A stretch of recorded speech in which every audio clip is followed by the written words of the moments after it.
Une des émotions les plus fortes que nous expérimentons en tant qu'être humain, c'est aussi l'émotion la plus présente, c'est la peur. Alors, pour cela, les taoïstes, ils ont plein d'exercices qui nous permettent de soutenir, de mieux vivre la peur. Alors, peut-être vous savez, mais la peur, elle est gérée dans notre corps par les reins. C'est-à-dire que les organes ont la capacité de transformer les émotions, d'équilibrer, on va dire, les émotions positives et négatives. Donc en ce qui concerne les reins, c'est la peur qui s'équilibre avec la douceur. On peut penser au petit enfant qui a peur et le parent qui lui donne de la douceur, par exemple, ou les doudous, etc.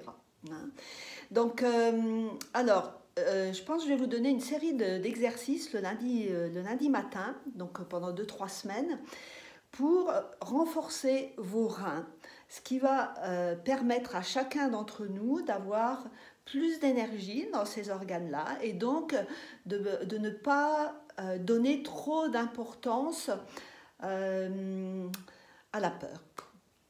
Je résume comme ça. Alors, on peut commencer par s'occuper du corps physique. Donc, les reins, physiquement, ils sont ici, dans le corps. Et donc, ici, au niveau du dos, ils sont juste au-dessus de la taille. Et nos reins sont très concernés par, justement, tout le tour de la taille ici, et bien sûr, par le dos. Alors, un premier exercice, donc vous prenez vos pieds un petit peu écartés, et puis on va faire des cercles avec le bassin.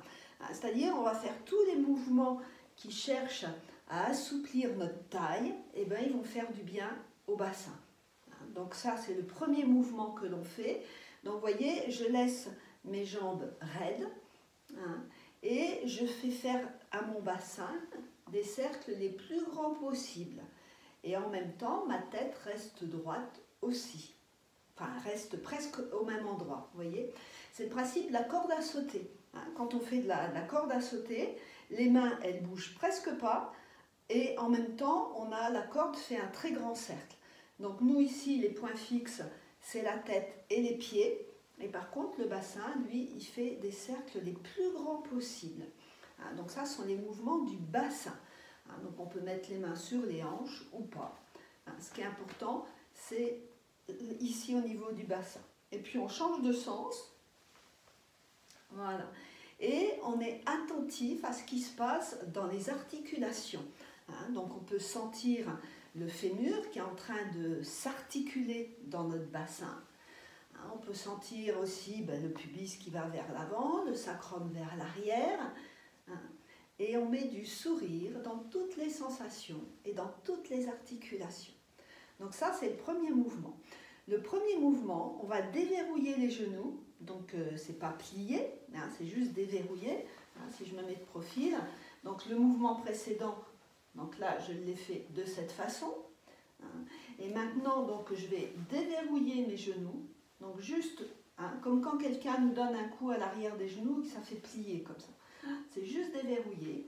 Et là, maintenant, on va se focaliser notre attention sur notre sacrum, qui est ici, là où j'ai ma main, donc entre les fesses et le bas du dos. Et on va faire tourner notre sacrum. Et faire tourner le sacrum, donc on va placer les genoux au-dessus des pieds, donc les genoux qui sont déverrouillés, et on va tourner notre sacrum de cette façon. Voilà, je me mets dans l'angle à peu près. Et donc, on focalise, on met une main sur le sacrum, une sur le pubis, et on va focaliser notre attention sur le sacrum. Et là, en même temps, on est attentif à ce qui se passe dans notre dos. C'est-à-dire que vous pouvez sentir ici comment les vertèbres lombaires sont influencées par ce mouvement. Donc on tourne dans un sens, on peut dire, je ne sais pas, 21 fois, 36 fois dans un sens, 36 fois dans l'autre, ce sont des bons chiffres.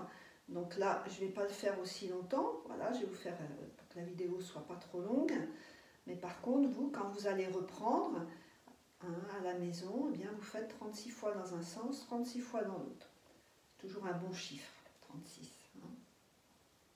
Voilà, donc ça c'est le deuxième mouvement.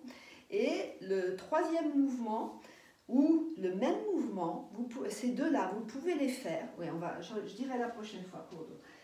Et vous pouvez les faire en mettant vos mains comme ça de chaque côté de votre colonne vertébrale dans votre dos. Vous voyez, vous vous mettez de chaque côté de la colonne vertébrale, à peu près au niveau de la taille.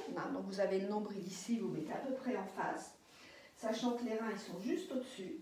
Et donc quand vous allez faire les mouvements, ces deux mouvements-là, vous mettez vos doigts ici, bien sur les muscles, et vous sentez ce qui se passe.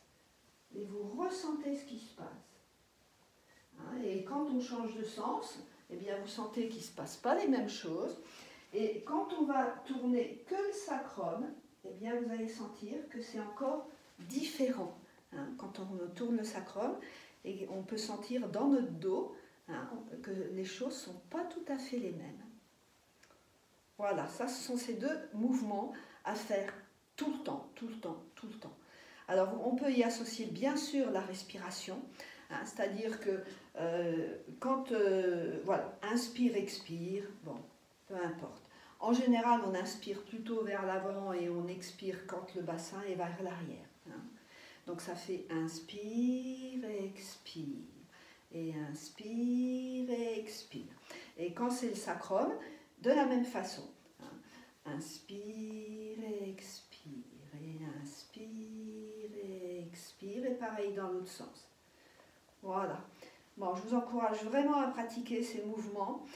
D'abord, en plus, ça affine la taille, ça masse les intestins, ça masse les organes sexuels et ça étire notre colonne vertébrale. Ça permet de la garder souple et forte. Et donc, ça va soutenir l'activité du Tantien et l'activité des reins. Voilà. Allez, je vous en donne d'autres la semaine prochaine. À bientôt. Bonne semaine. Vous pouvez me retrouver sur YouTube, de toute façon.